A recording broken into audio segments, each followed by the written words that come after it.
Snow crashes through the night like shattered glass. On an abandoned park bench, a 5-year-old boy sits alone, coat soaked, lips blue, clutching his chest with every painful breath. The world has forgotten him, but one German Shepherd canine has not. From the darkness steps Ranger, eyes blazing with instinct, planting himself between the boy and the unseen threat closing in. Behind the swirling snow, headlights appear, not to rescue, but to silence the truth this child carries. In the next 30 seconds, a single choice will decide everything: protect the boy, or lose an entire town to a secret buried in its own water. Before we begin, tell me where you're watching from. If you believe no child and no animal should ever face fear alone, hit subscribe and share this story right now, because what happens next will break you and then give you hope again. Silver Creek, Colorado, sits in a narrow valley at the edge of the Rockies. In February, the town is hard-packed and loud with cold, snowbanks against storefronts, a thin layer of ice on side streets, and a wind that scrapes along the brick and metal. Street lights throw short cones of light. Between them is black road and the white shine of frost. It's the kind of night when people stay inside and engines are left to idle. Deputy Lucas Ward drives the late shift with the windows sealed and the heater fighting the cold. He is 34, 5'11", thick through the shoulders from years of lifting lumber and carrying gear. His face is angular, jaw set, 2 lines between his eyebrows that never quite fade. He needs a shave but never lets the stubble grow into a beard. Before he wore the county badge, he framed houses. Before that, he played safety on a high school team that used him like a hammer.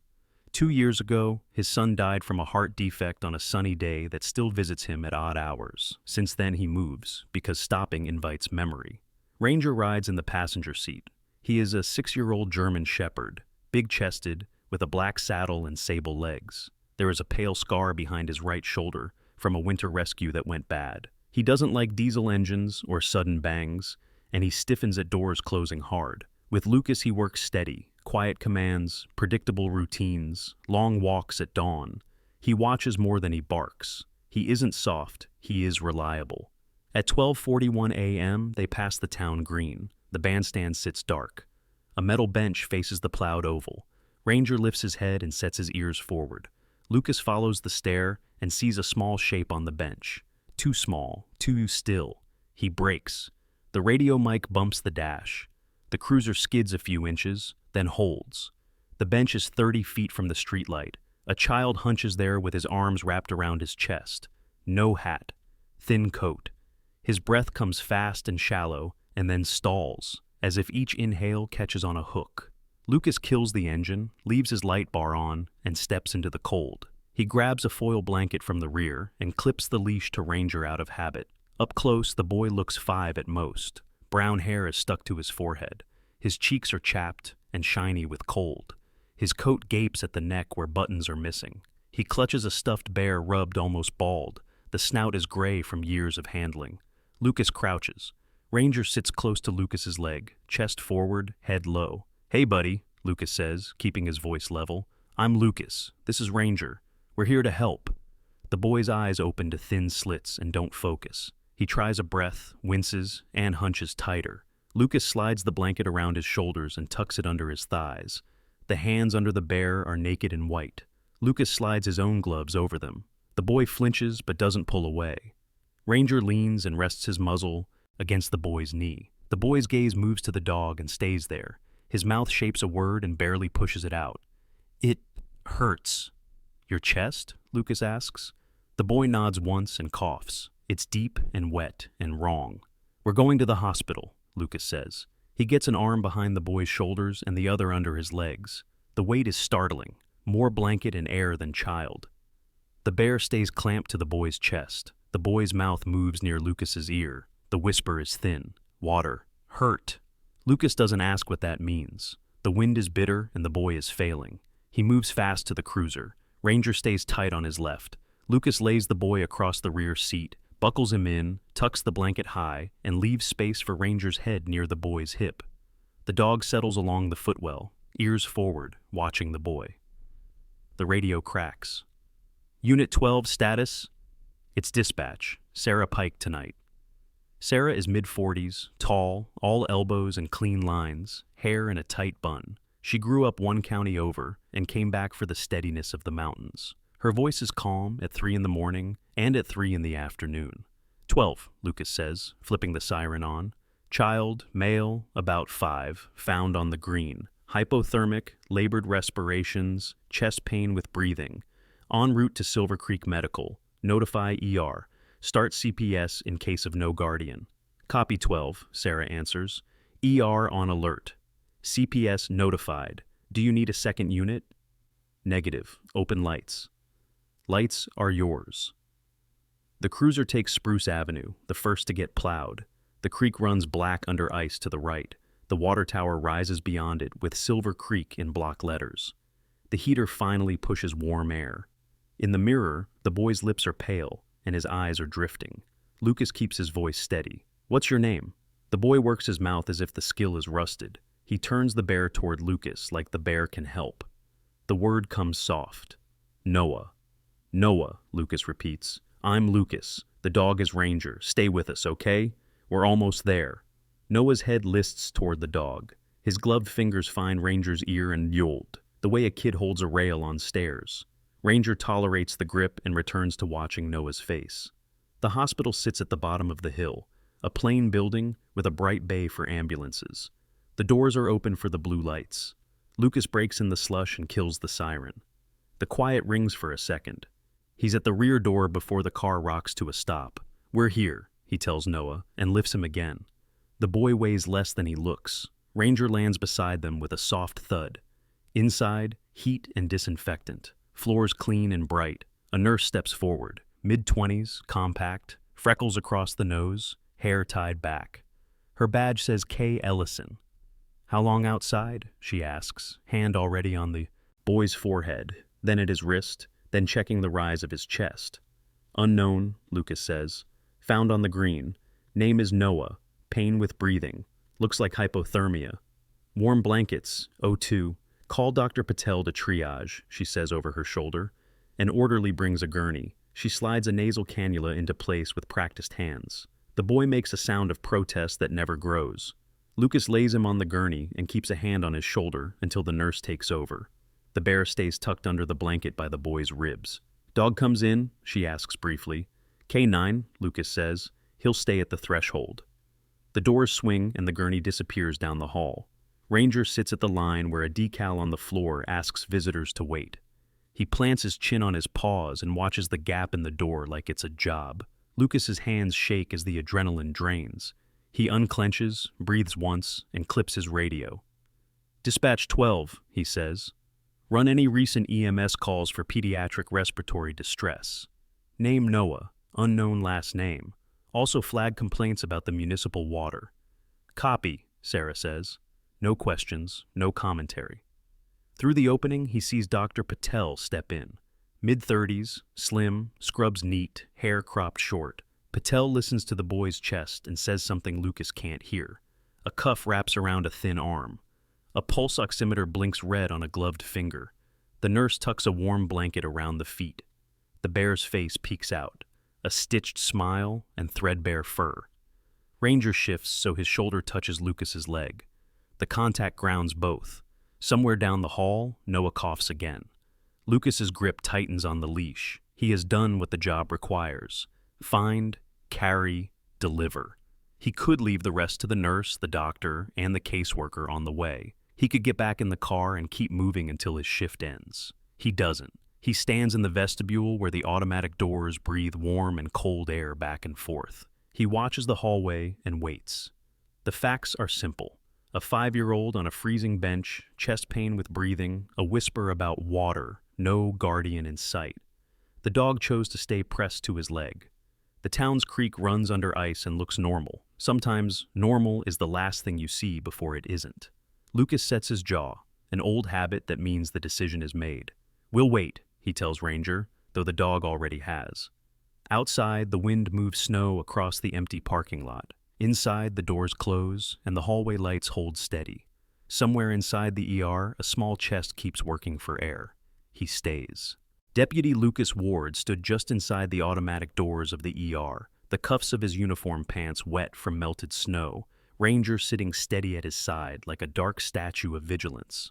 The hallway ahead pulsed with hospital lighting, bright, flat, and awake. Nurses passed with the quiet efficiency of people habituated to crisis. Beyond the swinging doors, he heard the muted rush of movement.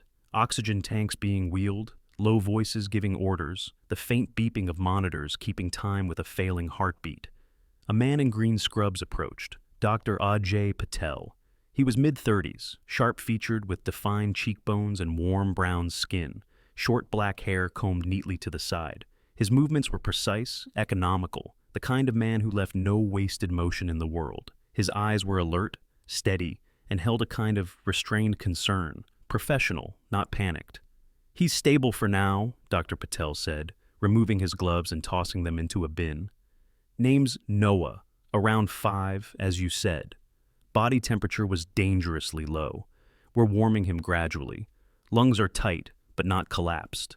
He paused, studying Lucas. "He's fighting for breath, and that kind of labored inhalation in a child doesn't just happen from cold." He said water hurt. "Do you know who he's been with, where he lives?" "I found him alone," Lucas replied. "No adults, no vehicle, just him and that stuffed animal." Dr. Patel nodded once, thoughtful. "We'll need lab work. Chest x-ray is already running, but from what I'm seeing, this isn't a one-time event. His body shows signs of prolonged stress, likely environmental. You want to know my guess? The boy's been exposed to something more than cold air." Before Lucas could ask more, a voice interrupted from behind. "Deputy Ward?" A woman approached with a clipboard. She was in her early 40s, shoulders squared with the kind of posture people develop when they're always being measured. Her name badge read Miriam Clark, Child Protective Services. She had pale blonde hair cut blunt to her jawline and wore a charcoal coat over professional slacks. Her eyes were sharp, the color of steel, and her tone carried no softness, only procedure. "I understand you brought in an unidentified minor," she said. "ER informed me he was conscious on arrival and able to give a first name only. Do you have any indication where the guardian might be?" "No," Lucas replied, already bracing for the bureaucratic tug-of-war that always came when a child was found without paperwork. "But I'm not walking away, not until he's safe." Ms. Clark gave a curt nod of acknowledgement, not agreement. "That isn't your choice to make, Deputy, though your report will be considered in our intake decision. My priority is determining immediate custody." Ranger shifted, reading Lucas's energy. The dog's amber eyes tracked the woman, measuring her in silence. Before more could be said, the ER doors opened. A nurse stepped out, pushing a curtain aside. "Deputy Ward, the boy's asking for you." Lucas followed without hesitation. Ms. Clark trailed, taking notes. Dr. Patel walked alongside, hands folded behind his back. Ranger remained at Lucas's heel. Inside the triage room, Noah lay on a small bed layered with warm blankets. His cheeks had regained a trace of color. A heated air tube whispered gently at his feet. His eyes were half open, focused and aware. He clutched the stuffed bear, now tucked beneath his arm, like it was the only stable thing left in his world. When he saw Lucas, something in his shoulders loosened. "Hey, Noah," Lucas said quietly, stepping closer. He kept his posture relaxed. Children knew when adults were tense. "You're safe. You're at the hospital. Do you remember anything?" Noah blinked slowly, then nodded. His voice came out dry, strained. "Water hurts. In my house. Mama drank it. Then she slept. She wouldn't wake up." Lucas glanced at Dr. Patel. The doctor's eyebrow lifted an inch. Ms. Clark wrote notes rapidly. "Where is your house?" Lucas asked. Noah pointed weakly upward, as if the ceiling held a map. "Near trees, by the long fence, where the river talks loud at night." Lucas had a mental image instantly, the fringe of Silver Creek's outskirts, where the old South Run River cut close to residential trailers. Dr. Patel gently adjusted Noah's oxygen mask. "Do you drink water from a tap at home?" Noah nodded again, slower. Tears formed at the corners of his eyes. Not frantic tears, but quiet ones, the kind that belonged to pain too familiar to fight. Lucas felt something shift inside him. The pieces were not forming a clear picture yet, but something was wrong. Not just cold, not just poverty, something systemic. Suddenly, Noah's eyes lifted toward the doorway. Ranger had entered silently, lying near the bed, chin resting on the floor. Noah's fingers reached down toward him. Ranger inched forward, pressing his head gently against the side of the bed frame. Dr. Patel looked from the child to the dog and back again, something soft passing through his professional demeanor. The dog seems to be lowering his heart rate. I'd normally ask him to wait outside, but maybe not this time. Ms. Clark paused her writing. We can't have an unsecured law enforcement animal in a pediatric unit. Lucas met her gaze. He's certified for trauma stabilization. He stays. After a moment of silent assessment, Ms. Clark gave a tight nod and moved to the corner to continue her notes. Noah's hand dropped onto Ranger's fur. He exhaled, longer and less strained. His voice when he spoke was faint. I don't want to go back there. Lucas crouched beside him. You're not going anywhere tonight. Sleep. I'll be here when you wake up. Noah's eyes closed. His hand stayed on Ranger. A few moments later, Lucas stepped into the hallway with Dr. Patel and Ms. Clark. Dr. Patel spoke first. Deputy, his blood work is already showing elevated lead and arsenic levels. This child has been ingesting contaminated water over time. Lucas straightened. From where? Dr. Patel's expression hardened. From the municipal supply or an unregulated private well. Either way, this is not an isolated case. Not with levels that high. Ms. Clark's eyes narrowed slightly, calculating. If environmental neglect is involved, Child Protective Services will intervene. The boy will not be returned to that residence until a full investigation is complete. Lucas nodded, already certain of his next step. Then we start tonight. Before anyone could respond, a voice called from down the corridor. Deputy Ward! A man in a worn brown coat jogged toward them. He was in his 50s, lean, with hollow cheeks and a rough beard streaked with gray. His hair was sun-bleached at the tips and unevenly trimmed. His eyes were bloodshot, not from alcohol, but exhaustion. He smelled of wood smoke and cold air. His name was Raymond Coulter, a local trapper known to keep to himself. People said he once lost a granddaughter to illness that could have been prevented if someone had acted sooner. Since then, he lived like a silent watchdog of the forgotten places around the town. I heard you brought a kid in, Coulter said, breath fogging in the air. Out near Pine Run. You need to listen. That water, what they've been dumping, it ain't right. People have been getting sick. Kids, animals. I seen deer dead near the south bank with foam around their mouths. Lucas studied the man's face. Weather-beaten. Honest. No agenda beyond warning others. You sure? Lucas asked. Coulter looked him dead in the eye. Deputy, I live 20 yards off that creek. My well turned sour last month. Smelled like pennies and burned the skin. I told the county water board. They said it was runoff, but runoff doesn't melt plastic buckets. Ms. Clark frowned. She had paused writing. Dr. Patel exchanged a look with Lucas. If this is true, we need to test broader sources immediately. Coulter nodded once, jaw tight. You better hurry. What happened to that boy? It's not the first time. He hesitated, then said, and it won't be the last unless someone does something. Lucas felt the weight settle across his shoulders, not of exhaustion, but of decision. Behind him, the ER doors swung shut around the quiet form of a 5-year-old boy who trusted him already. At his feet, Ranger shifted, ears trained forward, sensing tension. Lucas took a slow breath. All right, he said. We start in the morning. He looked toward the closed door where Noah lay. But tonight, we protect him. Deputy Lucas Ward eased the cruiser off the main highway just as the first dull light of morning began to bleed across the snow-capped ridges. Ranger sat alert in the passenger seat, ears forward, breath steady. The town of Silver Creek was still sleeping, chimneys faintly exhaling thin threads of wood smoke into the brittle air. The frost lay untouched on rooftops, except for the occasional narrow track of elk or fox weaving between storage sheds. The hospital parking lot behind them faded in the rearview mirror as Lucas turned onto Pine Hollow Road, a narrow lane that snaked through a sparse grove of spruce trees.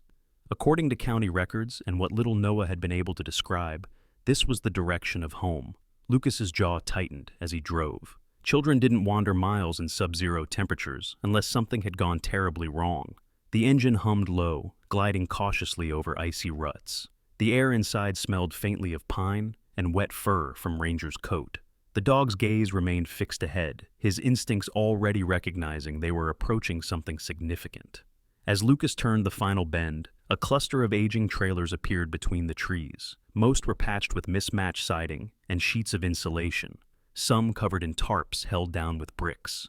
A rusted water tower stood crookedly at the edge of the settlement, its paint flaking to reveal an older name beneath, Westmore Minerals. Dirty snow lay piled against the skirting of the homes, cisterns half buried in drifts. No smoke came from the chimneys here, no movement, no sound. Lucas parked near a faded blue trailer marked with a lopsided number 9, a paper plate with the number drawn in heavy black marker, pinned to the door with a nail. Ranger immediately stood, nose twitching, hackles faintly lifting. Lucas clipped the leash, though he knew it wouldn't be needed unless they encountered something aggressive, and approached the trailer carefully. The air here held a faint metallic tang. Not overwhelming, but noticeable, like wet pennies and cold steel. The scent of something unnatural. He knocked once. The door creaked open without resistance. Inside, the temperature felt colder than the air outside. The small living space was neat but worn, blankets arranged on the couch, dishes stacked precisely in the sink. A small table against the wall held a half-empty bottle of generic aspirin and a cup stained with red residue. A calendar hung crookedly above it. The last date marked was 3 days ago. The word clinic had been written there in shaky handwriting. Lucas scanned the room with trained eyes. No sign of a struggle, no overturned furniture, just quiet abandonment. Ranger moved ahead, low to the ground, sniffing intently. He paused near a bedroom door and whined softly. Lucas opened it. A twin bed sat against the far wall, covered with a blanket patterned with faded stars. On it lay a worn doll in a child's backpack, half-zipped. Single crayon drawing was taped above the bed. A house with a crooked roof, a stick-figure boy holding hands with a taller figure. Above them, heavy lines of blue crayon rained down. A red X dripped beneath the roof. Lucas took a slow breath. This wasn't just poverty. This was fear. He stepped back into the main room and noticed something he hadn't seen before. A pair of boots beside the door. Women's boots. Small. The soles were wet, as if they had been worn recently in snow. But there were no footprints inside leading away, which meant whoever wore them had not been the one to leave. A noise at the edge of the property made Ranger snap his head toward the window. Lucas followed the dog's line of sight and saw a figure standing near the old water tower. An older man, stooped, wearing a thick brown flannel coat and a faded orange beanie. His face was lean, wind-burned, and hard in the way men become when they've lived too long in places that don't care if they survive. Deep-set eyes, gray beard untrimmed, hands gloved but shaking slightly as he lifted a mug to his lips. Raymond Coulter. Lucas stepped out of the trailer and approached. Coulter didn't back away, but his eyes sharpened. "You found the boy's place," Coulter said. His voice was gravel rough, but steady. "She didn't leave by choice." "You know the mother?" Lucas asked. Coulter nodded once. "Name was Sadie Bennett, hard worker. Tried to make things right. Knew the water was poison. Tried to get someone to listen." Lucas felt the pieces beginning to align. "When did you last see her?" 3 nights ago," Coulter said. "She came out here, same as me, hauling buckets from the creek because the tap water burned her skin. She said she had proof, papers, numbers, names, said she was going to take it to the board." He looked away toward the mountains. Next morning, she was gone. No footprints, no note, just gone. Lucas's eyes narrowed. "Any vehicles in or out around that time?" Coulter exhaled, slow. "Black SUV, no plates, windows tinted. It came after midnight, left before dawn, no headlights." Ranger gave a deep, low growl. Lucas laid a hand on his neck, steadying both the dog and his own pulse. Coulter stepped closer. "This ain't just about that boy, deputy. It's about all of us. They're hoping nobody notices until it's too late." Lucas looked back at the trailer, quiet, still, a home turning into a tomb. He turned to Coulter. "Do you know where she took the proof?" Coulter hesitated, then motioned toward the tree line behind the trailer. "She hid it. Was scared someone was watching, said if anything happened, the truth would still be found." Lucas nodded and followed him to a collapsed shed behind the home. The snow was thicker here, untouched. Ranger pushed ahead, pawing at the ground beside a rotting stump. Lucas knelt and brushed aside loose snow. Beneath it was a metal lunchbox, the kind children bring to school, rusty, dented, latched shut. When he opened it, a stack of papers sat inside, protected by plastic sleeves. Lab reports, letters, handwritten notes. Levels exceed federal safety limits. Children experiencing tremors. Water discoloration traced to plant 4 discharge valve. Lucas closed the box. His decision was already made. Behind him, Coulter stood silent. "This might be enough," Lucas said. "Enough to do what?" Coulter asked. Lucas looked toward the rising sun, pale over the mountains. to keep that boy alive, and to make sure no one else ends up on a bench in the snow. As he walked back to the cruiser, Ranger at his side, the wind shifted. The metallic scent of water followed him, clinging to the air like something that refused to hide any longer. Lucas placed the lunchbox on the passenger floor. Ranger stared at it, then at Lucas, as if recognizing that whatever was inside was the key to everything that was coming next. Lucas started the engine. There was no turning back now. Deputy Lucas Ward drove back into town with the metal lunchbox on the passenger side floorboard, and Ranger sitting completely still beside it, as if the dog sensed the contents were no ordinary paperwork, but something alive, dangerous, and waiting. The morning light had strengthened, washing Silver Creek in pale gold, that did nothing to soften the jagged frost on rooftops or the smoke rising from a few early chimneys. The town was waking up, unaware its foundation was about to shift. Lucas pulled into the Silver Creek Medical Center parking lot. He left the lunchbox in the cruiser and commanded Ranger to stay. The dog obeyed, posture tense, amber eyes never leaving Lucas as he stepped out. Inside, the hospital halls were quieter than they had been during the night. The fluorescent lights felt harsher in daylight, the faint smell of antiseptic more pronounced. Noah had been moved to a pediatric recovery room, a small, warm space with a viewport window overlooking the snow-laden parking lot. The boy was propped up slightly in bed, a heated blanket over him, the stuffed bear tucked under his arm. His breathing was more even now, but his eyes held the wary awareness of a child who had not known safety for a long time. Deputy Lucas entered quietly. Noah's eyes lifted immediately, and the boy's fingers curled around the bear. "You came back," Noah said in a voice barely louder than the hum of the machine beside him. "I told you I would," Lucas replied. Before Lucas could step closer, the door opened again. Miriam Clark, the CPS investigator, entered carrying a clipboard. She had changed into a navy blazer, her hair pulled back even tighter than before, her expression unreadable. She nodded to Lucas, then addressed Noah in a rehearsed tone meant to sound gentle. "Noah, my name is Miriam. I work with Child Protective Services. Do you know if your mother left you with anyone before you were found?" Noah shook his head slowly. "She didn't leave. She got sick from the water.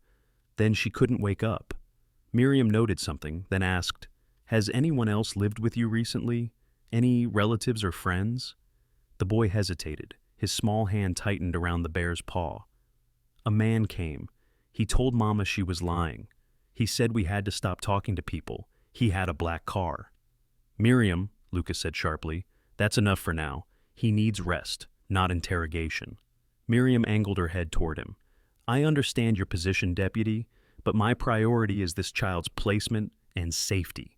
As of this moment, we have no living guardian. Until we confirm otherwise, Noah is considered a ward of the state." Noah's breathing quickened. His eyes flicked between them, fear rising. Before Miriam could continue, a knock sounded at the door.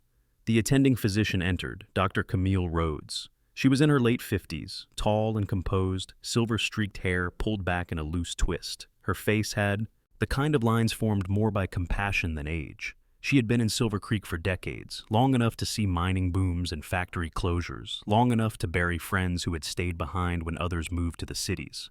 "Ms. Clark," Dr. Rhodes said evenly, "you will not remove this child from medical care prematurely. He is still in respiratory distress, and any abrupt transition could jeopardize his condition."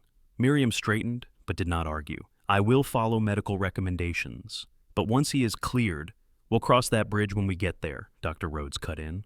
Lucas gave Dr. Rhodes a grateful nod. She returned it with the faintest uptick of her brow, then motioned him out into the hallway. "I heard from Dr. Patel about the blood work," Dr. Rhodes said.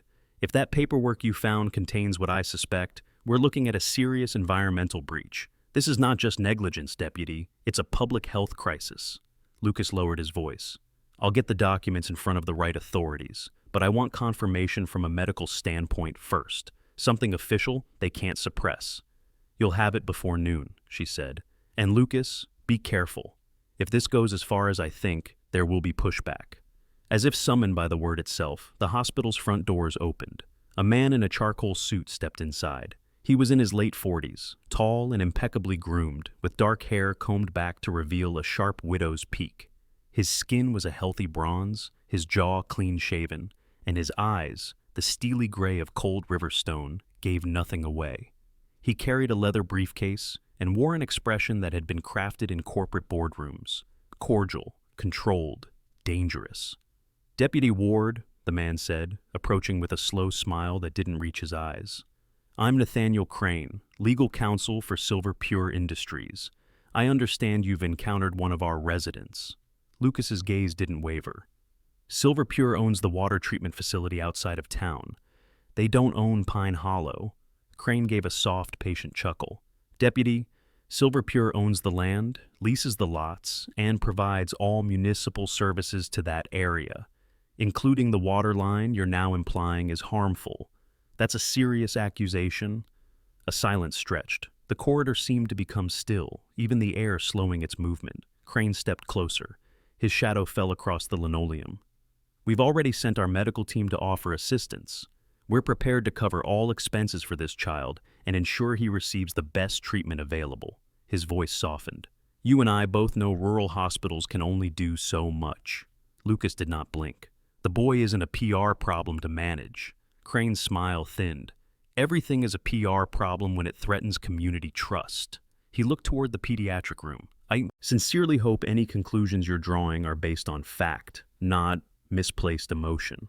Tragic as it is, sometimes families suffer due to poor maintenance of private wells or expired filtration systems.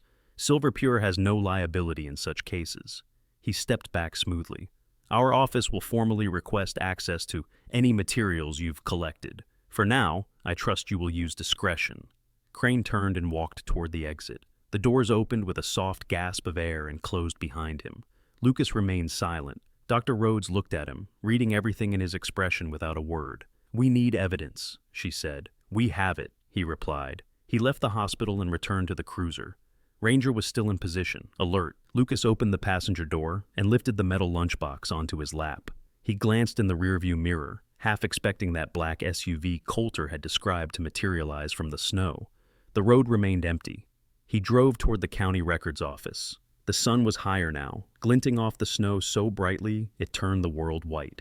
Silver Creek continued its morning routine. Coffee shop signs flipping to open, school buses beginning their routes, townspeople scraping ice from windshields, unaware that beneath their feet, something poisonous was spreading through their water and their lungs. As Lucas pulled onto the main road, Ranger lifted his head and made a low, rumbling sound. Lucas glanced into the mirror. A black SUV had appeared 2 cars behind him. It had no license plates. Lucas gripped the wheel tighter. The shadow had arrived, and it was no longer hiding. Deputy Lucas Ward kept his eyes forward, checking the rearview mirror only when necessary. The black SUV kept its distance, never too close, never too far. It followed with the discipline of a vehicle not just tracking him, but studying him. Ranger, sitting in the passenger seat, had not taken his gaze off it since it appeared. His ears were stiff, his muscles tensed under his sable coat, a low warning hum vibrating occasionally in his throat. Lucas kept his breathing controlled. Panic on the road was the quickest way to lose control. Instead, he turned off Main Street and drove toward the county public records building, neutral ground, with surveillance cameras and regular foot traffic. As soon as he signaled to turn, the SUV slowed and continued straight, vanishing beyond a row of parked cars. Ranger's ears flicked back, as if filing the encounter away, not relaxing, not forgetting. Lucas parked and stepped out, retrieving the metal lunchbox. He entered the building, a squat structure with gray walls and fluorescent lights that buzzed weakly overhead. The warmth inside was flat, processed by old industrial vents. At the main desk sat Gordon "Gordy" Hensley, county clerk. Gordy was in his early 50s, heavy-set with thinning hair brushed back from a ruddy forehead. His eyebrows were thick and expressive, often doing more talking than his mouth. Despite a naturally friendly face, he carried a subtle wariness, the kind of caution that comes from years of knowing secrets he was never allowed to acknowledge officially. He had worked this job since he was 25, long enough to watch Silver Creek change names, ownership, and identities, while the mountains stayed the same. "Morning, Deputy," Gordy called, sliding a mug of coffee closer to the edge in a gesture of offering. "You're here early, or maybe you never went home." Lucas placed the lunchbox on the counter. "I need you to log and certify these documents, quietly. They relate to potential contamination of municipal and private water lines." Gordy's expression sobered. He reached out, unlatched the box. When he saw the folders and plastic sleeves, his lips pressed together.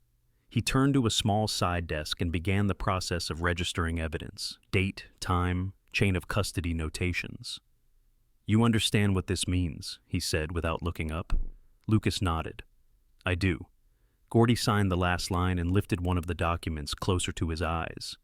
"This lab report, these numbers are off the charts. This isn't a broken filtration system, Lucas. This is industrial runoff."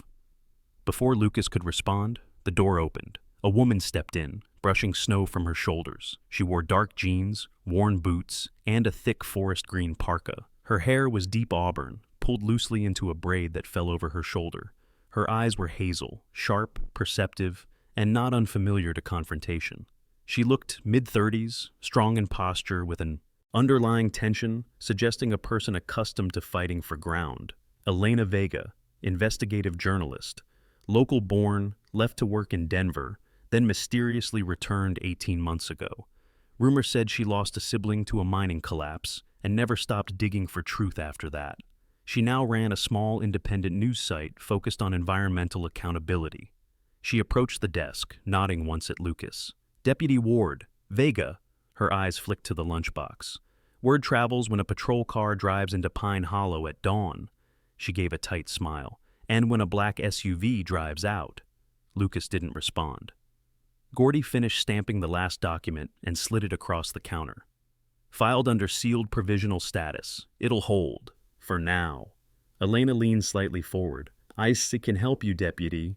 But if what's in that box is what I think it is, this won't stay sealed long. People are already getting sick." Lucas looked at her. "I don't deal in speculation. I deal in evidence." Elena's expression softened, not with sympathy, but with understanding. "And when you're ready to make it public, you'll need someone who knows where to point the light." Before he could answer, Ranger growled, a low, rumbling vibration that came from deep within his chest. Lucas turned. The black SUV was back, parked across the street. This time, someone was inside the driver's seat, face obscured by tinted glass, engine idling. Watching. Elena's eyes moved past Lucas to the window. "They won't wait long." "I'm counting on that," Lucas said. He left the records office with Ranger at his side and drove away from town, taking the road toward the old Pine Run Creek. The air grew colder as elevation increased. The wind cut more sharply across the tree line. Ranger stood, front paws braced on the dashboard, nose twitching. The road narrowed, then ended. Lucas stepped out. Beneath them, the creek wound through a channel of ice and stone. At its edge, small eddies of warmer discharge had melted through the ice, leaving pools of exposed, unnaturally clear water. Snow around those pools had melted back, leaving rings of bare earth. Nothing grew near them. Ranger sniffed and whined, not in fear, but urgency. Lucas crouched and dipped a gloved fingertip into the water. Even through the barrier of material, a faint tingling stung his skin. The air above the surface carried a metallic tang, stronger here, unmistakable. Footsteps crunched behind him. Lucas turned. Elena stood 6 feet back, camera around her neck, breath frosted in the air. "You knew I'd follow," she said. "I figured you'd arrive with or without an invitation." She crouched beside him, studying the runoff. Her voice lowered. "I've been tracking this for months. Reports of livestock dying, kids with unexplained nosebleeds. No one listened." "Sadie Bennett listened," Lucas said quietly. "And she's gone." Elena looked at him. For a moment, something flickered in her expression, recognition of the cost of truth. Before another word could be spoken, Ranger barked sharply and spun, facing the tree line. A branch snapped somewhere up the slope, followed by the crunch of boots. 2 figures appeared between the trees. They wore dark jackets, black gloves, and carried nothing visibly threatening, but their posture was unmistakable. They were not hikers, not locals, not curious passers-by. Lucas stood, squaring his shoulders. Ranger moved 1 step forward, fur lifting along his spine, a silent barrier between his handler and the men approaching. The taller figure stepped into clearer view. Mid-40s, lean facial structure, narrow eyes, clean-shaven. His hair was salt and pepper, slicked back. He exuded the cold calm of a man who had delivered ultimatums before. "Deputy Ward," he called. His voice was even and low. "Step away from the creek." Lucas didn't move. "Identify yourself." The man smiled faintly. "Not important. What's important is that you understand this situation doesn't concern local law enforcement. You're trespassing on property under federal review. This creek runs through public land, Lucas said. It won't matter, the man replied calmly, because by tomorrow morning, this water will be under new jurisdiction. You can either walk away quietly or be written into the report as an obstruction. Elena lifted her camera, but the second man took a step forward. Put it down! Lucas raised a hand slightly, not to obey but to pause escalation. He studied the men. Ranger growled, ready to lunge at the smallest cue. You can threaten me, Lucas said evenly, but you won't threaten a child. And you won't bury this. The lead man's expression didn't change, but something shifted in his eye, a hint of irritation breaking through the corporate veneer. Then you are choosing conflict. Lucas didn't answer. He didn't need to. Ranger took one deliberate step forward and bared his teeth. The taller man exhaled, long and slow. We'll be in touch, he said, motioning to his counterpart. The two men retreated into the trees, disappearing as quietly as they had appeared. Elena lowered her camera. That wasn't a threat, she said. That was a promise. Lucas looked down at the creek, clear, toxic, glinting in the sun. Then we get ready, he said. Ranger, still bristling, looked up at him with steady eyes. Whatever was coming next would no longer be in the shadows. It would come in daylight, and they would be ready to meet it. Deputy Lucas Ward drove back towards Silver Creek Hospital, with the weight of what had just occurred pressing deep into his chest. Ranger sat still in the passenger seat, ears slightly pinned back, a posture not of fear, but of calculation. Outside, the sky had turned a flat, silvery gray, the kind that erased shadows and distorted depth. The snow on the mountains had begun to drift in thin spirals, signaling another storm forming beyond the ridge. Lucas adjusted the heater dial and forced his breathing to slow. His hands remained steady on the wheel. His focus had sharpened. He wasn't dealing with a corporate cover-up anymore. He was staring into the mouth of an organized threat. As he pulled into the hospital lot, he immediately noticed something wrong. A silver sedan was parked crookedly in the emergency roundabout, a violation that would normally get a ticket. The driver's door remained shut, but the engine idled. No visible driver. The rear passenger window was lowered halfway despite the cold. Ranger growled, a deep, resonant sound. Lucas stepped out cautiously and approached, one hand resting near his holster. He peered into the vehicle, empty. The engine hummed. The keys were still in the ignition. On the passenger seat was a cell phone, screen lit with a single text message. Stay silent or the boy disappears like his mother. No sender, no timestamp. Lucas felt the back of his neck tighten. Someone wanted him to know this wasn't a warning, it was a countdown. He took the phone as evidence, shut off the ignition, and headed inside. The moment he entered the hospital, the smell of disinfectant hit him sharply. The lobby was quiet, but tension crackled beneath the stillness. Nurses moved quickly, eyes flicking toward the pediatric wing. At the reception desk stood Sheriff Mark Hargrove, Lucas's superior officer. Hargrove was in his early 50s, tall and broad, built like a retired linebacker. His jaw was strong, dusted with gray stubble. Deep lines carved from the corners of his eyes to his mouth hinted at years of stress, decisiveness, and loss. He was respected, sometimes feared, a man shaped by decades of small-town tragedies that never made the news. At his side was Dr. Camille Rhodes, arms folded, her stare sharp with restrained anger. Across from them stood Miriam Clark, CPS. She looked visibly unsettled, kneading the edge of her clipboard. The sheriff spoke first. Lucas, we have a situation. Noah's gone. Lucas's heartbeat kicked hard. He stepped forward. What do you mean gone? I just left him here. Miriam looked up, pale. A nurse came in for rounds 15 minutes ago. The bed was empty. Security footage shows two men in maintenance uniforms entering his room. They wheeled him out in a laundry cart. Lucas's jaw flexed. Where were they headed? Dr. Rhodes answered. Through the service exit. The cameras outside that wing were offline. Convenient timing, Lucas muttered. Ranger, look toward the hallway, nose lifting to catch any trace of scent.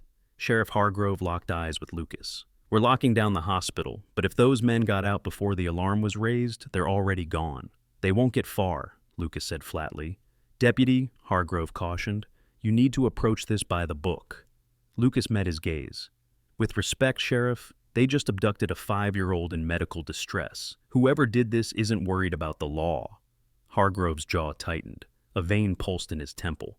I'm not here to hold you back. I'm here to remind you the eyes of the state and federal government are about to be on us. Make one wrong move, and they will bury this entire case under ongoing investigation."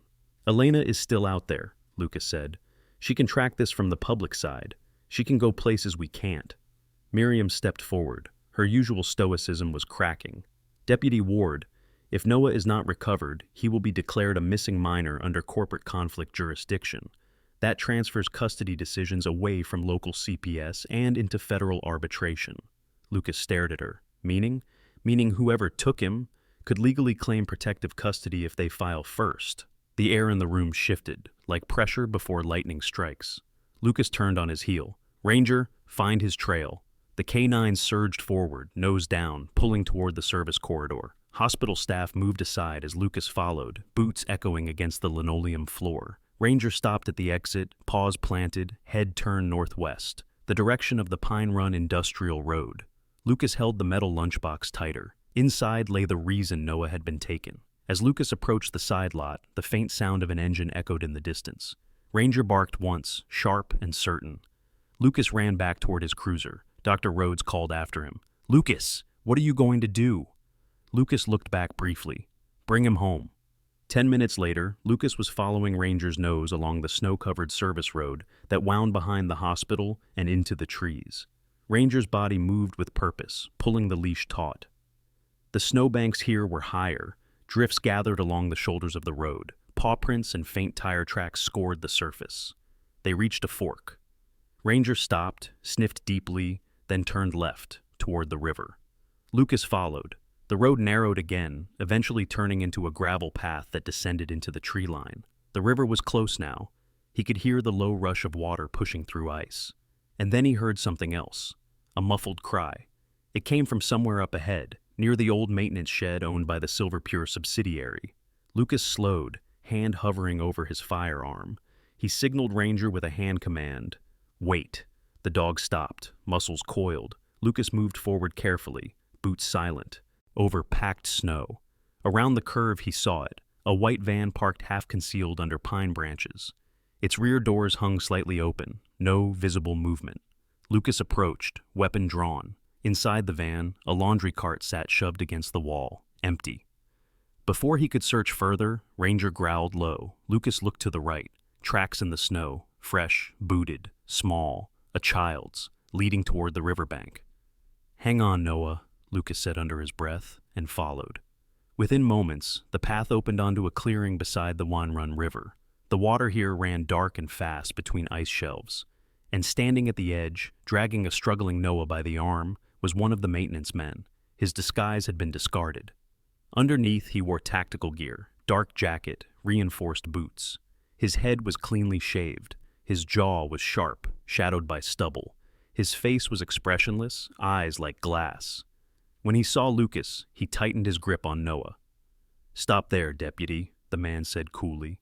His voice carried no accent, no emotion. "This child is under protective custody. Step back." Lucas raised his weapon. "That boy needs medical care. You're endangering his life." The man tilted his head slightly. "His life is of great interest to my employer. Yours, however, is irrelevant." Noah cried out softly, clutching his chest. Ranger snarled. Lucas took one deliberate step forward. "Let him go. Right now." The man responded by shifting his stance, guiding Noah closer to the edge of the icy water, using him as a shield. "This creek," the man said, "will be sealed by tomorrow morning, and buried by next week. You should decide carefully which side you want to be on when that day comes." "You think poisoning kids is a business model?" Lucas said, voice low. "There won't be a corporate future after this. There won't be a town left."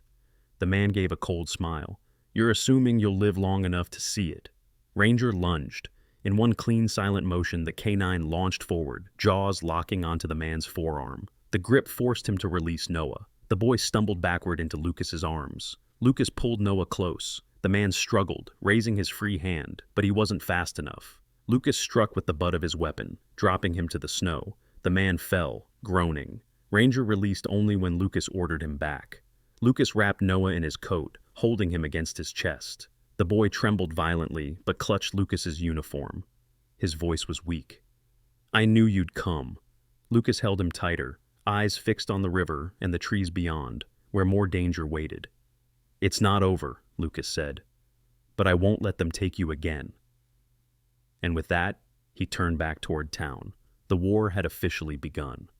The wind had begun to rise before Lucas reached the outskirts of Silver Creek, pushing against the cruiser with erratic bursts that rattled the windows. Snow fell in thin horizontal streaks, driven by a front rolling over the mountain ridge. Ranger lay across the back seat beside Noah, head resting protectively against the boy's hip. Noah's breathing remained shallow but stable. His skin was still pale, but his eyes hadn't left Lucas's silhouette in the driver's seat, not even when the cruiser rocked against a gust of wind.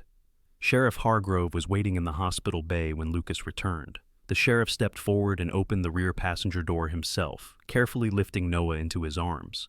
The sheriff's strong build, broad shoulders, gray-streaked beard, and weathered hands seemed almost gentle as he carried the boy back inside. Despite his stoic nature, his eyes betrayed the gravity of what had nearly been lost. Lucas followed closely, holding the metal lunchbox against his side. Ranger walked at his heel, not on leash, but moving with the precision of a dog that knew instinct alone was the leash now. Inside, the hospital had shifted. The usual calm order had turned into focused urgency. Security had been doubled. Dr. Rhodes stood ready at the pediatric room door. Her silver hair was pulled into a lower knot now, a single strand falling across her temple. The controlled calm that normally defined her was gone, replaced with something sharper. Anger not at chaos, but at injustice.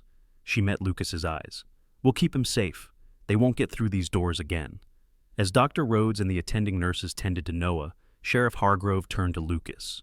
They stepped into the corridor away from the patients. I've contacted the Colorado Bureau of Investigation, Hargrove said, but if Silver Pure reaches them first, this whole case becomes buried under legal blankets. Lucas nodded. Then we need undeniable proof. Not just contamination reports. We need evidence of active dumping.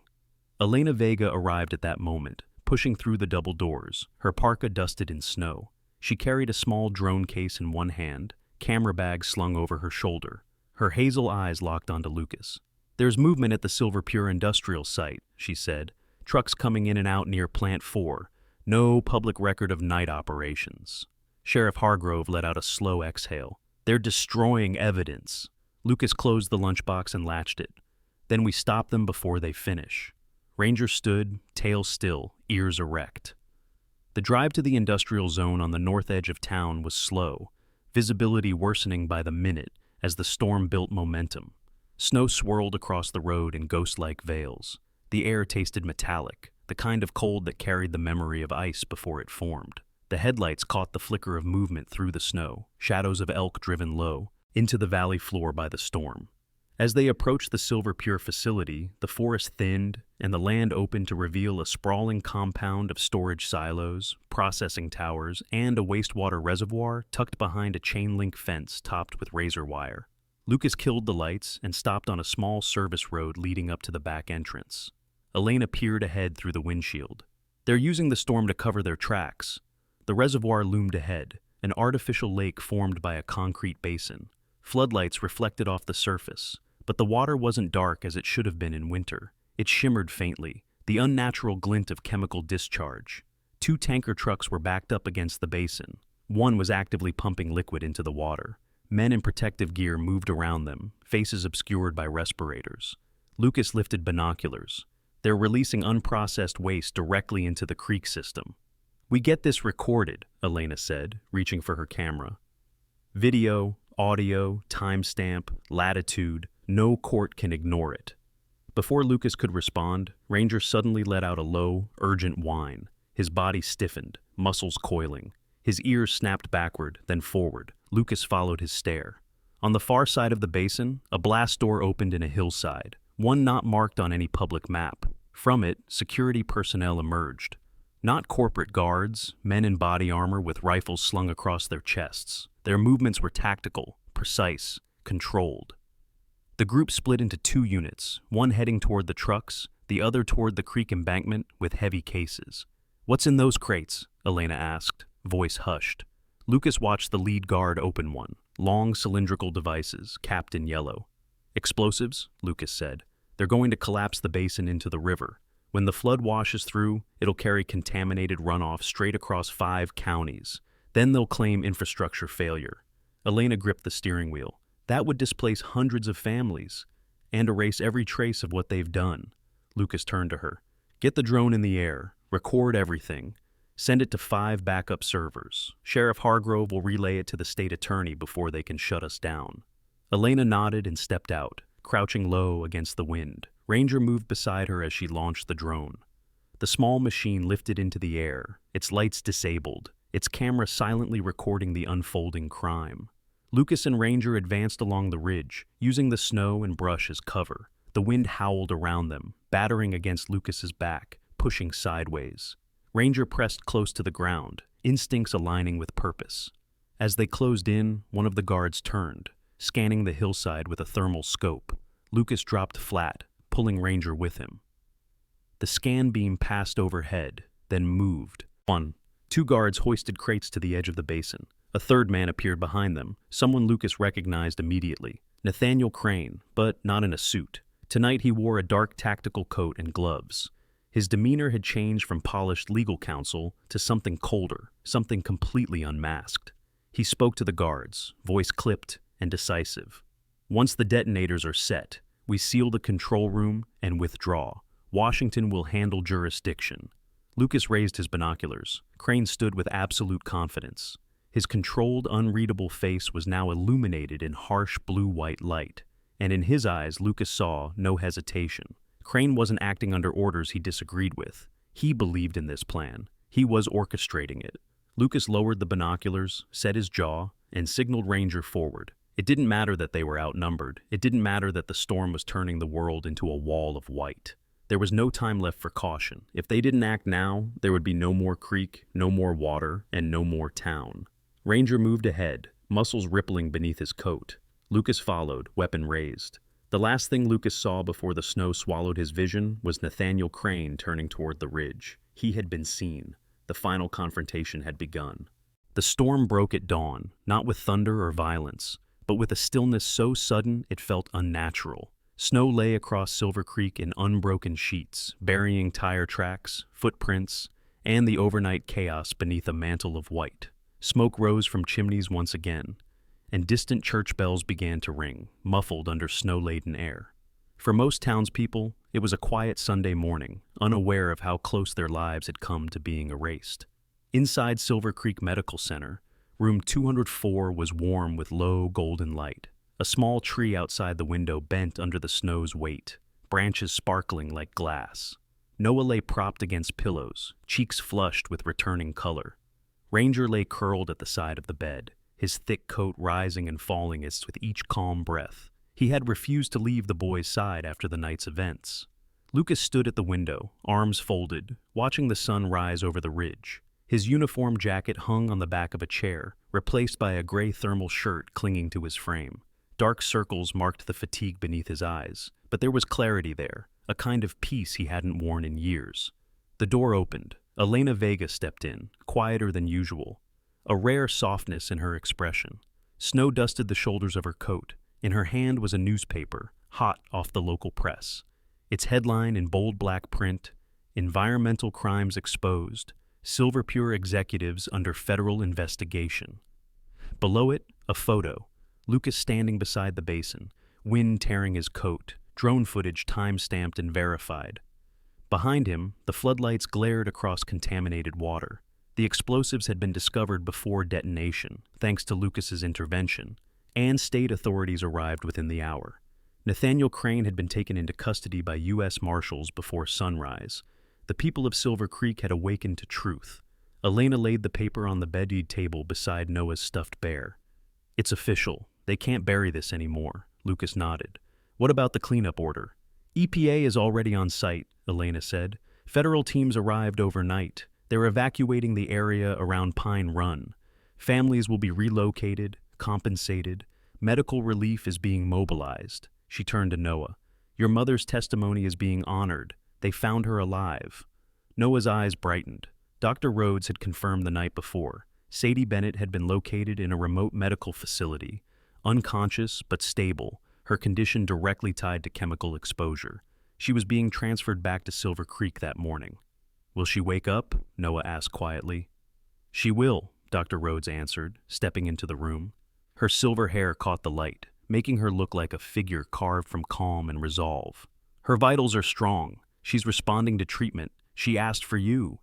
Noah's eyes filled with tears, not of fear, but of something deeper, relief, and something he hadn't allowed himself to feel in a long time, hope. Lucas turned from the window. "You'll see her soon." Just then, the door swung open again. Sheriff Hargrove entered, removing his hat as he stepped inside. He looked different now, less like a man carrying the weight of a county, more like someone who had finally set a burden down. Behind him walked a federal agent in a charcoal suit carrying documents. "Deputy Ward," the agent said, "we've completed the emergency guardianship review. Given your actions and the absence of any other legal guardian able to assume immediate care, the state is granting you temporary custody of Noah Bennett until his mother fully recovers." Lucas glanced down at the bedside. Ranger lifted his head, amber eyes moving between Noah and Lucas. Noah reached for Lucas's hand. "Can I stay with you?" the boy asked, voice trembling. Lucas knelt beside the bed. He placed his hand gently over Noah's. "You already are." The agent signed the papers. Sheriff Hargrove placed a hand on Lucas's shoulder, a rare gesture of personal approval. The hospital intercom crackled. "Attention staff, the transfer team has arrived. Patient Bennett, Sadie, will be admitted shortly." Noah held it tighter to Lucas's hand. "She's okay," he whispered to himself. Lucas nodded. "She's alive because she never stopped fighting. And now, you won't have to fight alone." Hours later, the storm clouds finally parted. Sunlight broke across Silver Creek, scattering across rooftops and turning the snow into a sea of white fire. The valley echoed faintly with the sound of church bells and distant laughter, a sound the town hadn't heard in months. Lucas stood outside the hospital entrance with Noah beside him, wrapped in a heavy coat and holding Ranger's leash. The boy's cheeks were rosy, his eyes no longer clouded by pain. He watched the sunrise, squinting slightly against the brightness. Elena joined them, coffee in hand. "EPA team wants to meet you later," she said. "You're being credited as the primary whistleblower." Lucas shook his head. "This wasn't about credit." "I know," Elena said, then softer. "That's why you deserve it." A transport van pulled into the lot. 2 nurses stepped out, followed by a gurney bearing Sadie Bennett. She was conscious now, her auburn hair brushed back, oxygen line removed. Her eyes scanned the horizon until they landed on Noah. "Mama!" Noah cried, sprinting forward with Ranger bounding beside him. Sadie opened her arms weakly, tears spilling down her cheeks. "You found him," she whispered to Lucas as he approached. Lucas shook his head. "No, he found us." Sadie held her son, eyes drifting to Ranger, who sat watchful at their side. She reached down and laid her hand gently on the dog's head. "You're safe now," Lucas said quietly. Sadie looked up. "Because you stayed." Lucas didn't answer. He didn't need to. The sun rose fully then, warming the snow, melting the ice from the trees. A new day had begun in Silver Creek, for the town, for Noah, for Sadie, for Lucas, and for a dog whose last howl would never again be one of warning, but of homecoming. In the quiet after the storm, we are reminded of something eternal. God does not always send angels with wings. Sometimes, he sends them on 4 paws, with gentle eyes and a silent promise to protect. In moments when the world feels cold and forgotten, he places people and animals in our path to remind us that no one is truly abandoned, and that his miracles often begin in our darkest hour. Just like the boy in this story, many around us today are fighting silent battles: loneliness, illness, fear, or loss. But hope is never out of reach. When love moves, when courage rises, when one heart chooses to stay instead of walk away, that is where God's light enters. If this story touched your heart, I invite you to do something powerful. Leave a comment of blessing for every child and animal in need. Subscribe so you never miss a story of faith, redemption, and real-life miracles. Share this video to be a messenger of hope. And tonight, as you close your eyes, may you feel God's protection over your home, may his angels surround you, and may his love remind you miracles still happen. And sometimes, they have fur, and they never give up. May God bless you and your family. See you in the next story.